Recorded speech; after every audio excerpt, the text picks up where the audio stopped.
Jody Stephens, welcome to noise11.com. I have not had the pleasure of speaking to you before, although I've seen you many, many times over the years, in particular at South by Southwest a number of times. South by Southwest was always a good time, but thank you so much for having me. I appreciate it. We're excited about the tour and definitely appreciate your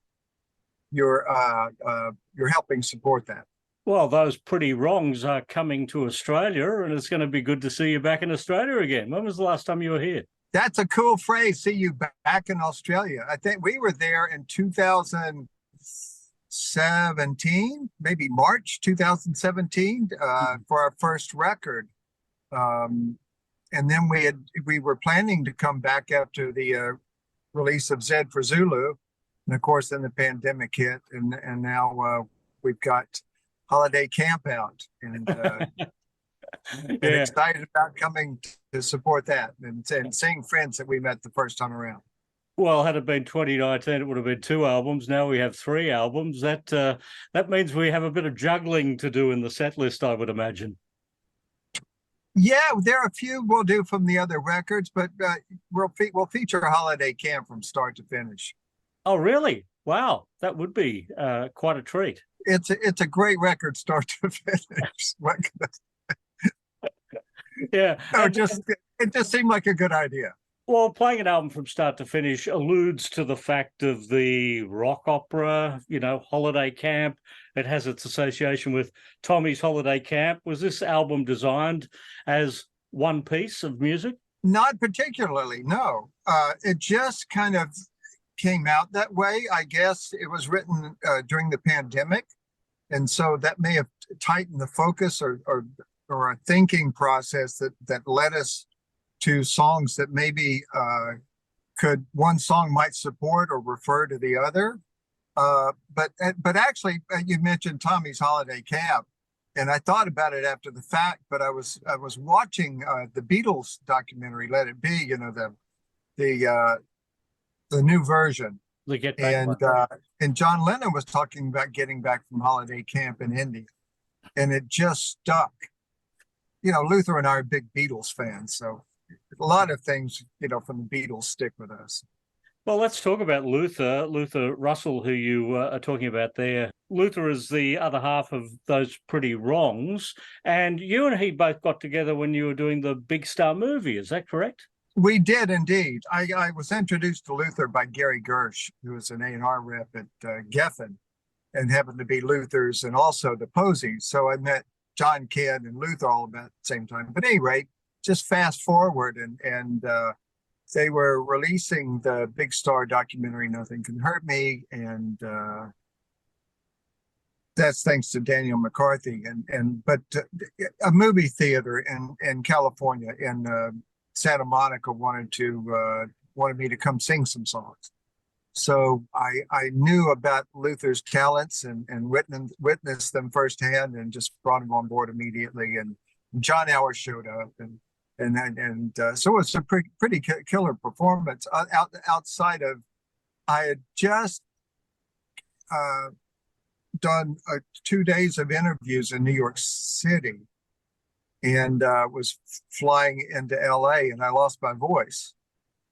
And that's, and that lent itself to the line in Lucky Guy. Flew out of Memphis all the way to LA, lost my voice, but I still found my way because I'm a lucky guy, because Luther was there to pick up vocals, and John Hour was there to pick up some vocals. And I'm going off on a tangent, but yeah. So It was indeed for the film. You're an interesting pairing, aren't you? Because you both have histories that go back to the 60s. If we track you back through BIGSTAR and then into Alex and to the Box Tops.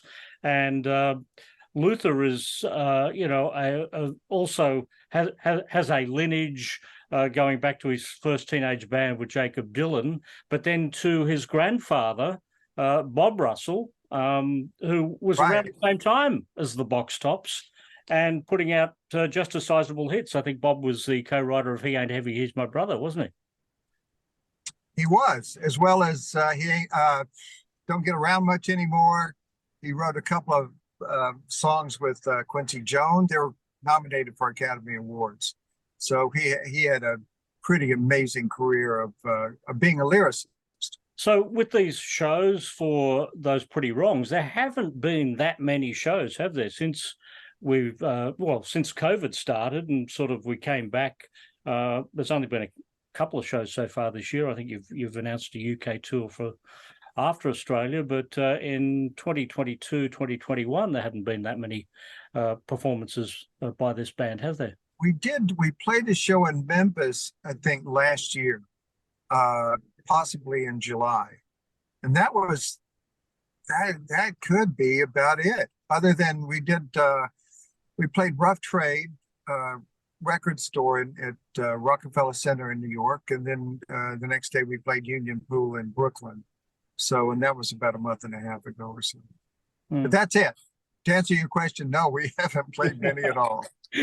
Yes, well, we'll be seeing you just as it all gets back together, which is going to be fantastic. The name, Those Pretty Wrongs, that liberty commits. When I am sometime absent from thy heart, thy beauty and thy years full well befits.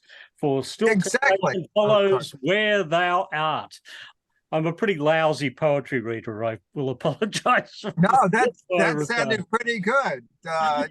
And I took that line and from, that Shakespeare sonnet and those pretty wrongs that dreams permit.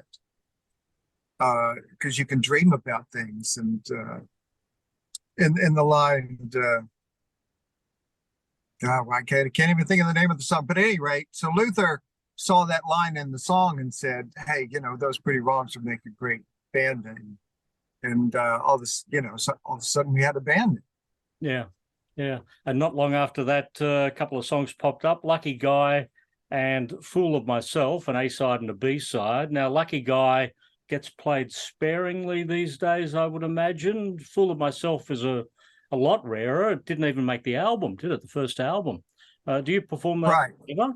No, well, we may have early on, but we haven't performed Full of Myself in a long time. Lucky Guy is a pretty stable, is a part of a stable of songs that we play, certainly.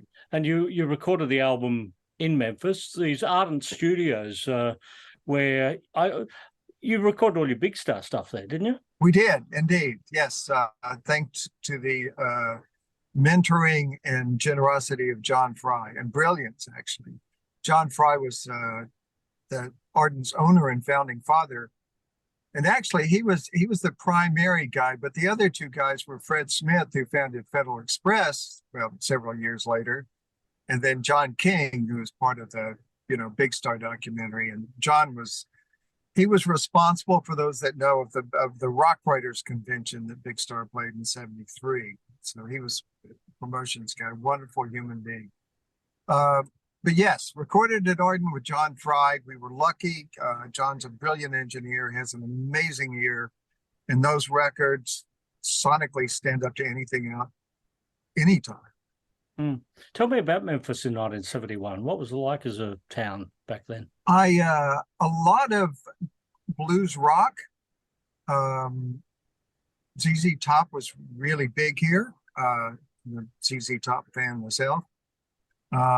Interesting, people like Kiss were coming through and playing Lafayette's, where the Rock Writers Convention was, and Billy Joel, I think, broke out of Memphis there, and folks like that. David Bowie certainly coming through, and Mott the Hoople, but yeah, a lot of kind of blues-based rock and roll, really. Did Elvis make it a music town? No, I think Sam Phillips helped make it a music town. And I think John Fry, I think Estelle Axton and her brother, I think the Stax founders helped make it a music town. Beale Street certainly even was a precursor to helping make Memphis a music town. WDIA, BB King, all those folks that were appearing. BB King was a DJ on WDIA. He'd perform on Beale Street and all those Memphis Minnie and a lot of blues artists back then. So, it really started with the blues. And I think, well, certainly there was Memphis Slim, but he moved out to Paris pretty early on, and then W.C. Handy certainly in the St. Louis Blues, and so yeah, it's we tout ourselves as home of the blues, birthplace of rock and roll. So when Big Star formed, how big a star was Alex Chilton at that point? Alex and the Box Tops had the #1 song in the United States in like 1967, I think. So, and they had several hits after that. Yeah, I would think that he would have been, a pretty notable kind of person in the music world, certainly notable in the music world, and had a pretty high profile. I never got to see the Box Tops, which that would have been fun to do. But, just prior to joining Big Star, Alex had moved to New York and was kind of pursuing things there. And actually during a visit back to Memphis, he came to see Chris Bell, Andy Hummel, and myself. We had a trio called Tommy Tutwiler and the Twisters. And I guess he must have liked what he saw. And joined in, and we were off and running as of January 1971, I think. Which is absolutely incredible when you think about it, because already at this point he's had all of these top 40 hits all around the world. And then that band breaks up, and then you form Big Star, and he is still only about 21 years old at this point. Yeah, when we cut Life is Right, it was prior to Alex joining the band. I was 17. Wow. Alex joined the band, I was 18. We were young, but Chris and Andy and Alex were smart guys. And Chris and Andy had figured out how to work the console at Ardent. So we got to go in and record in the off hours. And Chris got to hone his engineering skills and his kind of sonic skills for his guitar and pot, of course, as well as Andy. And yeah, we were lucky. I will always remember that day when Alex passed away. I was standing in the line on Red River in Austin, Texas, about to go into Stubbs. There was Big Star activity happening during the South by South Festival that weekend. And suddenly, up and down the line, we were hearing the story that Alex had passed away, and no one could believe what we were hearing. And then you threw together the tribute, that beautiful tribute for him, so quickly that I had the honor of being in the room to watch that tribute. While you were all up there mourning, it must have been such a difficult time to be on stage at that point. Yeah, I was there. It was that Wednesday at South by Southwest, and I was in the registration hall. And his wife called me and told me, and wow, things just kind of went. It was weird, silent around me, and numb, and like it was hard to process. So I called a few people. Melissa there at South by Southwest and spoke with her, and they were gracious. She said, you can do whatever you like. You can perform or not perform, whatever. And as well as the GSD&M, the sponsors said, if you've got our support, if you want us to fly people in, because by that point, actually, John and Ken were the masterminds of the tribute to Alex. And I don't think we ever thought for a second that we wouldn't do something to honor him. And it was a beautiful evening. Mike Mills from REM was there. Was he already in town? Yes, he was either already in town or on his way. I keep hearing the name Mike Mills surrounding you over the years. You're obviously very good friends. I'm hearing when I see those Pretty Wrongs are coming to Australia with special guests. Who will some of these special guests be? Well, actually, we have a couple of folks joining us that, and I don't know myself, but unless unless Mike, just out of sheer coincidence, happens to be in Australia. I don't expect he'll be there, but yeah, we'll have a couple, a bass player and a drummer join us, and we'll play some Big Star songs, do a kind of special set of Big Star songs, and then those two players will join us on a maybe 2 or 3 or 4 Those Pretty Wrong songs.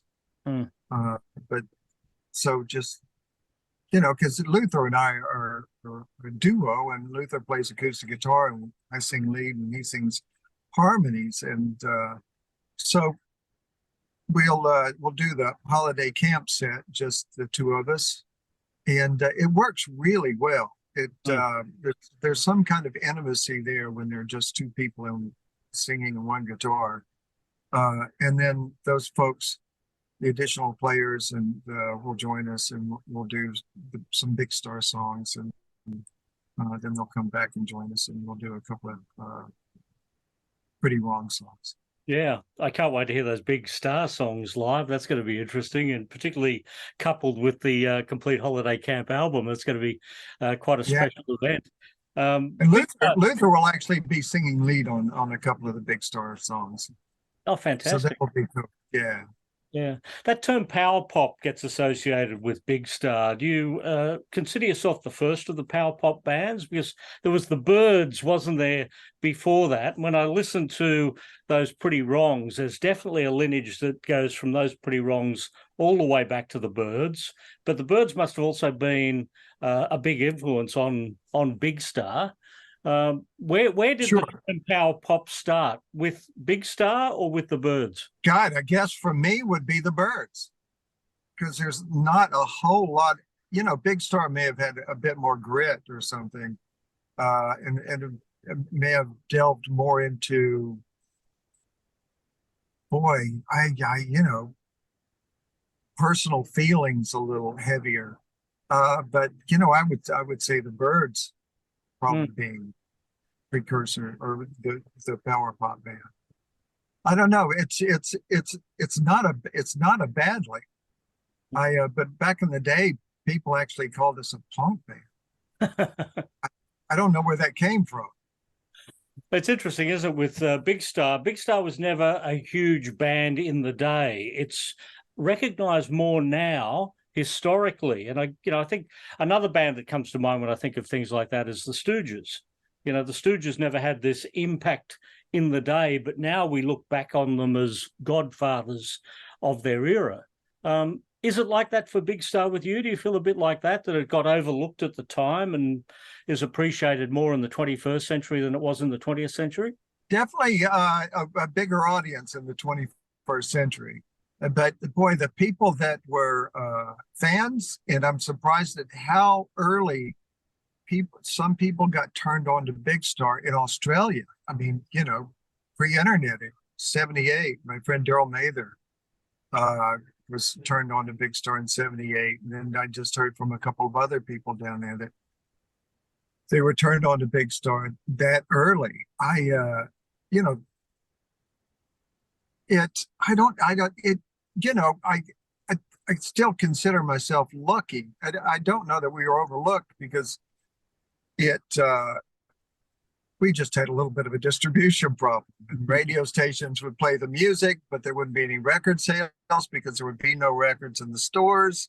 I don't know. It didn't quite work out at that time, but what did work was John King got our records to rock writers that pretty iconic ones and influential writers. And over the next 17 years, they spread the word. So when we got back to, when Alex and I kind of joined in with, or when John Hour and Ken Stringfellow, and we all joined up for that, what's called a reunion gig in 93 in Columbia, Missouri, we had an audience. And then we went to England later that year, did 5 dates in England and 1 date in the Netherlands. And it must be a privilege for you. I know it's a privilege for me to be able to talk to you about Big Star as the last surviving member of the band. That in itself must be bizarre for you. That, you know, this part of history Yeah. that we get to share. Boy, that's a heavy weight to think about. Especially as amazing as Andy and Alex and Chris were. So I don't think about it much.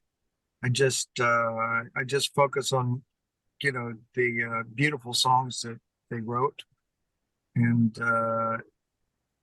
try to do them justice, and with regard to emotion, and share them with people. And it's the audience and us sharing those songs together, and that's what keeps me doing this. It's that interaction and that sense of community.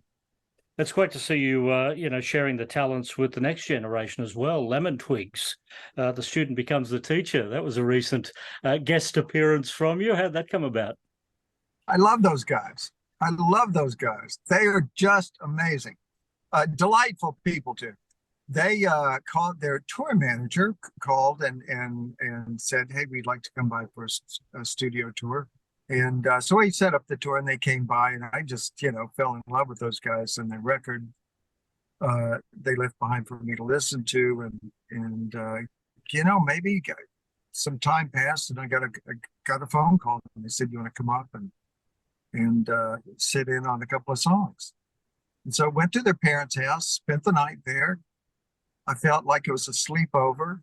I felt like a kid again, and you know, the parents were the adults, and they just had this, you know, it was down in the basement, you know, a cool place, but you know, nice house, but just it was all so unassuming. And you get down there, and these guys, you know, create this amazing music down there in that basement. Well, they're definitely a band that is getting their name spread around the world at the moment. Yeah. Yeah, I just saw a video of the Lemon Twigs doing a Beatles song, and they just completely nailed it. It was exciting.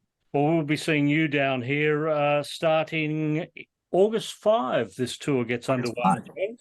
Those Pretty Wrongs, with not only Those Pretty Wrongs, but also the music of BIGSTAR. So, Jody, it's going to be great to see you back in Australia again. You too. Take care. Thanks, Paul.